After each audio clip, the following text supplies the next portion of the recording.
පින්නතුන්ට මතකයි මේ ලංකාවේ හිටපු 5 වෙනි යක්බෝ රජුරුව. තමන්ගේ අම්මා නාවලා කවලා පෝලා කැතකුණු වතගාලා ඒ ඔක්කොම කරලා 5 වෙනි යක්බෝ රජුරුව ඔටුන්න සෝද ගන්නව කියන්නේ අම්මා නාන්න නැදගත්තු දීරෙද්ද වතුර ටික මිරිකලා. ඒ කියන්නේ එතුමා ඒක සැලකුවේ ලොකු ආශිර්වාදයක් හැටියට. ඇයි අම්මගේ සුවඳ තියෙනවනේ. අම්මා ළඟ තියෙනම සුවඳක්. ඒ සුවඳ ලෝකේ කොහේ ගියත් කිසිම සුවඳ විලවුන් කඩේකින් කවදාවත් කෝටි ගාණක් වියදම් කළත් ඒ සුවඳ ගන්න බෑ. ඒක අම්මා ළඟ තියෙන සුවඳ. අම්මගේ සුවඳින් ගොඩක් කලක් ජීවත් වෙන්න පුළුවන්. සමහර දරුවෝ අම්මා තාත්තා නැති වුණත් අම්මා තාත්තා ඇඳපු රෙදි පවා අරන් ගිහිල්ලා තියාගෙන ඉන්නවා. එහෙම තියෙනවා. ඒ සුවඳින් පින්නතුනේ දරුවෝ ජීවත් වෙනවා. අම්මා නැති වුණත් අම්මයි කාමරයට ගියත් ඒ සුවඳ පින්නතුනේ තිබෙනවා.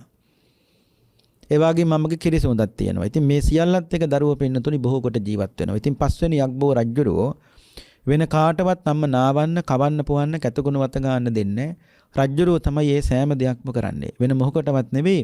ඒ උපස්ථානයේ තිබුණු වටිනාකම දන නිසානේ පින්නතුනේ. ආයේ වගේ අම්ම කෙනෙක් ආයි කවදාවත් එහෙම ලැබෙන එකක් නෑ පින්නතුනේ. අපේ මේ බුදුරජාණන් වහන්සේටත් බුදු වෙන්නට පෙර ආතුව මාතුපෝසක ජාතකයේ පින්නතුන්ට මතකයි නැවුනගල ගියපු වෙලාවේ නැව කුණාට උකට අහු වුණා මේ පුතා අම්මා කරේ තියාගෙන පීනල ගොඩට ගත්තට පස්සේ මේ අම්මා කියනවා පුතේ මේ මහා සාගරයෙන් මාව ගොඩට ගත්තාසේ නුඹට යම්කිසි දවසක සංසාර සාගරයෙන් මේ ලෝකේ සියලුම සත්වයන් එතර කරන්න වාසනාව ලැබේවා. ඒ නිසා පුතේ උඹ කවදා හරි බුදු වෙයන් කිව්වා. අපිට ඒ කතාව මතකයි. එතකොට බුදු කෙනෙකුට, ඒ කියන්නේ බෝසත්වරයෙකුට බුදු වෙන්නත් බෑ කාගේ ආශිර්වාදය නැතුවද? අම්මගේ ආශිර්වාදය නැතුව. එතකොට අපේ බුදුහාඳුරන්ට අම්මා ආශිර්වාද කළේ පින්නතුණි යන්න අතනයි. ඒකත් මතක තියාගන්න ඕනේ. ඊට පස්සේ පින්නතුන්ට මතක ඇති සාරිපුත්ත මහරහතන් වහන්සේ. උන්වහන්සේගේ අම්මා මිත්‍යා දෘෂ්ටිකයි. සාරි කියන බැමිණියනේ. සාරි කියන බැමිණියගේ පුතා සාරිපුත්ත. සරියුත් හාමුදුරු වැඩිමලා ගෙදර. දරුවෝ 7ක්නේ. ඇයි නංගිලා 3 දෙනෙක් හිටියා. චාලා, උපචාලා, සීසෝපචාලා. නංගිලා 3 දෙනාත් මහාන වුණා. සරියුත් හාමුදුරු මල්ලිලා 3 දෙනෙක් හිටියානේ. චුන්දරේවත උපසේන. ඒ 3 දෙනාත් මහාන වුණා. සරියුත් හාමුදුරු වැඩ දරුවෝ 7යි එතකොට. රහතුන් වහන්සේලා 7 දෙනෙක්ගේ අම්මා කෙනෙක් කවුද? සරියුත් හාමුදුරන්ගේ අම්මා. ඒ වුණාට මිත්‍යා දෘෂ්ටිකයි. බුදුහාඳුරන්ට කවදාවත් වදින්නේ නැහැ. ඒ පැත්ත පලාතේ කවදාවත් යන්නෙත් නැහැ. ඉතින් කොහොම හරි පින්නතුණි ඔයත්තන්ට මතකයි සරියුත් හාමුදුරුව පිනිවන් පාන්න කලින් භාගතුන් වහන්සේගේ සිරිපතුල් වැඳලා අවසර ඉල්ලුවේ බුදුහාන්නේ මම නිවන් පුරයට යනවා. පරිනිර්වාණයට යනවා. බුදුහාරු එක දෙයයි. ඔය සාරිපුත්ත කොහෙද පිනිවන් පාන්නේ? සරියුත් හාමුදුරුවෝ බුදුහානේ ගෙදර. ඇයි? අම්මා මිත්‍යා දෘෂ්ටිකයි. බුදුහානේ අම්මට බණ කියන්න ඕනේ. අම්මට නිවන් මඟ කියලා දෙන්න ඕනේ. මම ගෙදර යනවා පිරිනිවන් පාන්න. උන්වහන්සේ ගෙදරට වැඩම කළා. අම්මට බණ කිව්වා. අම්ම සෝවාන් ඵලයේ පිහිටෙව්වා. මම මේ කෙටියෙන් කියන්නේ කතා දන්න නිසා පින්නතුනේ. ඒ ඇති. ඇයි? සතර අපායට නොවැටි අම්මට ජීවත් වෙන්න පුළුවන්ද දැන්? මිත්‍යා දෘෂ්ටික භාවයෙන් මිදුණා. හැබැයි අම්මා අඬ අහනවා අනේ බුදු පුතේ මට ඊතුරු නිවන් මඟ කියලා දෙන්නේ කවුද කියලා ඇහුවා. සරියුත් හාමුදුරුවෝ පිරිනිවන් පාන සූදානම් වෙනකොට උන්වහන්සේට ලේ අතිසාරය හැදුනා. බණ පොතේ කියනවා පින්නතුනි ඒක භාජනයක ලේ පිරෙනකොට ඒ භාජනය අස් කරනකොටම තවත් භාජනයක් තියන්න සිදු. ඒ තරම් ලේ ගියා. ලේ පිට වුණා සරියුත් මහරහතන් වහන්සේගේ ශරීරයෙන්. හැබැයි අවසාන මොහොතේ උන්වහන්සේ සාමන් වහන්සේගේ දෙපට සිවුර. දැන් භික්ෂුවට තියෙන 3 සිවුරක්. දෙපට සිවුරයි, තනිපට සිවුරයි, අඳනයයි. මේකට කියන්නේ 3 සිවුර කියලා. සරියුත් හාමුදුරුවෝ තමන් වහන්සේගේ දෙපට සිවුර දුන්න මල්ලිට. මල්ලි කියන්නේ චුන්ද හාමුදුරුවෝ. දීලකුව මල්ලි අයියා තව සුළු මොහොතකින් මේ ලෝකේ අතහරිනවා, නිවන් පුරයට යනවා. මේ සිවුර මගේ ඇඟේ තිබුණොත් ආදාහනය කරනකොට පිච්චෙනවා. දෙපට සිවුර පුච්චන්න හොඳ නැහැ. ඒ නිසා මේ සිවුර මම පිරිනිවන් පෑවට පස්සේ මගේ දේහය ආදාහනය කළාට පස්සේ කවුරු හරි කමක් නැහැ මේ ශාසනයේ සිවුරු අඩු භික්ෂුවක් හොයලා ඒ භික්ෂුවට මේ සිවුර පූජා කරන්න කිව්වා. ඒ කාට දුන්නද කියලා සඳහනක් නැහැ පින්නතුනි. සරියුත් හාමුදුරුවන්ගේ දෙපට සිවුර නෙවෙයි පින්නතුනි හුලඟක්වත් වැදිච්ච ස්වාමීන් වහන්සේ නමක් කොච්චර වාසනාවන්තයිද. උන්වහන්සේගේ හුලඟේ වැදුනත් ඇති පින්නතුනි. ඒ තරම් පුදුම ගුණයක් සරියුත් හාමුදුරුවෝ ගාව තිබුණේ. ඉතින් කෙසේ හෝ වේවා සරියුත් හාමුදුරුවෝ පින්වන් පෑවා. බුදුරජාණන් වහන්සේ ඒ සරියුත් හාමුදුරුවන්ගේ සියලුම ධාතුන් වහන්සේලා අතේ තියාගෙන භික්ෂුන් වහන්සේලාට ඒ වෙලාවෙත් අනුශාසනාවක් කළා. කියන මහණෙනි මගේ මේ අතේ තියෙන්නේ නුඹලගේ ජේෂ්ඨ සහෝදරයාගේ ධාතුන් වහන්සේලා.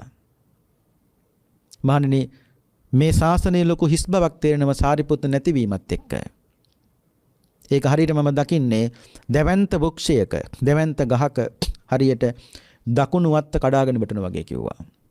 ගහක දකුණු වත්ත කඩාගෙන නම් මුළු පලාතම පින්නතුනි පාළුයිනේ. ඒ වගේ සරියුත් හාමුදුරුවන්ගේ පරිනිර්වාණයේ බුදුහාඳුරු දැක්කේ මේ ශාසනයේ ලොකු පාළුවක් හැටියට පින්නතුනි. මම මේ කිව්වේ සරියුත් හාමුදුරුවෝ තමන්ගේ අම්මට හොඳට පින්නතුනි සැලකුවා. ඉතින් මේ සෑම දෙයකින්ම කියන්නේ දෙමව්පියන්ට සැලකීම තුළ තමන්ට නිවන් මඟ දෙලිපෙහෙලි වෙනවා වගේමයි බුදුහාඳුරු වදාලේ ණයෙන් නිදහස් වෙන්න පුළුවන් එකම ක්‍රමය තමයි අම්මා තාත්තගෙන් සිල් ගන්න නැති අම්මා තාත්තා සිල් ගන්න යොදවන්න ඕනේ. මේ කියන එක පින්නතුන තේරෙනවා. තමන්ට ඒක කරන්න බැරි නම් අඩුමතර මේ අම්මා තාත්තට සිල් ගන්න එක් කරන් යන්න ඕනේ. සමහර දරුවෝ එහෙම එක් කරන් යනවා. හැබැයි සමහර දරුවෝ එහෙම නැහැ. අම්මා කිව්වත් පුතේ හෙට පෝය මාව එක් කරන් ගිහලා පන්සලට බස්සන්න කියලා නෑ. එහෙමත් නෑ සමහරව. එදාට තමයි ඔක්කොම වැඩ තියෙන්නේ ළමයින්ට. එහෙම හිතන්නට එපා. මේ පොදුවේ කියන කාරණාවක් අම්මා තාත්තා ජීවිතයේ අවසාන කාලේ සතුටු වෙන්නේ එකෙන් හෙට සිල් ගන්න පුතේ මාව කිහිල්ල පන්සලට බස්සන්න කිව්වොත් ඒව කරන්නට ඕනේ. Tamanට කරන්න බැරි නම් ඒ දෙමව්පියන් හරි ඒවට එක් කරගෙන යන්න ඕනේ. එතකොට අර දන් දෙන්නේ නැති අම්මා තාත්තා දාන යොදවනව නම් සිල් ගන්න නැති අම්මා තාත්තා සීල යොදවනව නම් භාවනා කරන්න නැති අම්මා තාත්තා භාවනා යොදවනව නම් අම්මා තාත්තට බණපොතක් හරි කියවන්නට පින්නතුන කියලා දෙනව නම් ඒ කියන්නේ ඇඳුම් පැළඳුම් වලින් නෙවෙයි නිදහස් වෙන්න පුළුවන් අයෙන්. ඒක ධර්මයට පුළුවන් තරම් අම්මා තාත්තා යොමු කරන්නට ඕනේ. ආන්න එතකොට තමයි දරුවන්ට නිවන් මඟ නැත්තම් පින්නතුනි සාංශාරික විමුක්තිය නැත්තම් සසරින් ඒ අම්මා තාත්තට තියෙන බරෙන් නැත්තම් කිරිවලින් නිදහස් වෙන්නට පින්නතුනි පුළුවන්කම තියෙන්නේ. මොකුත් ඕනේ නෑනේ. බුදුහාඳුරුවෝ තමන්ගේ අම්මට සැලකුවානේ. පින්වත්නි බුදු කෙනෙක් ඉපදුණු ගර්භාෂයක තව දරුවෙකුට උපදින්න කවදාවත් වාසනාව නැහැ. ඒක පින්නතුන් දන්නවා. ඒ නිසා තමයි දවස් 7ක් යනකොට යම්ම නැති වෙන්නේ. කරුණිය කරන්නේ. බෝසත් කුමාරයෙක් ඉපදුණු ගර්භාෂයක කියන්නේ ඒ බෝසත් මවට බෝසත් කුමාරයා කුසට ආවට පස්සේ වෙනත් පුරුෂයන් දෙස කවදාවත් රාගයෙන් බලන්න බෑ. ඒ වගේ වෙනත් පුරුෂයන්ට බෝසත් මව දෙස රාගයෙන් බලන්නත් බෑ. අපි අම්මේ කුසේ ඉන්නේ මාස 9යිනේ. නමුත් බෝසතාණන් වහන්සේ හරියටම මාස 10ම මව් කුස පින්නතුනි පරිහරණය කරනවා. දැන් අපි අම්මේ කුසේ ඉනකොට අම්මගේ කුණු, අම්මගේ මල, අම්මගේ මූත්‍ර, අම්මගේ ලේ, අම්මගේ සැරව, අම්මගේ සොටු ඔක්කොම ඇඟේ ගෑවෙනවනේ. ඕකනේ ඇත්ත කතාව. ඒවත් එක්කනේ මේ ලෝකෙට අපි බිහි වෙන්නේ.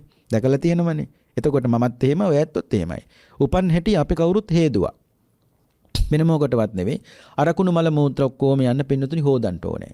ඒකනේ බෑගිරි ගහලා පින්නතුනි කෑ ගහන්නේ. ඒක බුදුහාඳුර කියනවා උපන් හැටි දරුවෙක් හොදනකොට සනීපයක් නැහැ. ඒක දුකක්. කොච්චර දුකයිද කියන්නේ අලුත් තුවාලයකට ලුණු දමලා. අලුත් තුවාලයකට හැමසි උන්නේ පින්නතුනි උපන් හැටියේ. උපන් හැටියේ හොදනවා කියන්නේ අලුත් තුවාලයකට ලුණු දමලා. කොස්සකින් අතුලනකොට වේදනාවක් තියෙනවා දෙබඳු වේදනාවක් තියෙනකොට දරුවෙක් උපන් හැටියේ හොදනකොට. දැන් මතක් වෙනකොටත් දැස් දෙක හින් වෙනවා. ඒ කියන්නේ ඒ තරම් දුකක් වින්දද පින්නතුනි මමත් වින්ද ඔයත්වත් වින්දා. ඔක තමයි කිව්වේ ජාතිපි දුක්ඛ. ඒ කියන්නේ ඉපදලා තියෙන පින්නතුනි දුකෙන්මයි. ඒ ඉපදුනේ පින්නතුනි දුකෙන් වුණාට අපි හෙව්වේ සැපය. නමුත් සැපය කියලා හොයපු දේ තුල කවදාවත් සැපයි කියලා හොයාගත්තු බලාපොරොත්තු වුණු දේ තුල සැපයක් හම්බුනේත් නැහැ බලනකොට. සැපයි කියලා තිබුණු හැම දෙයකම හොයාගෙන ගියපු සෑම දෙයකම සැපයි කියලා අන්තිමට කෙලවරුනිත් පින්නතුනි දුකෙන්ම තමයි.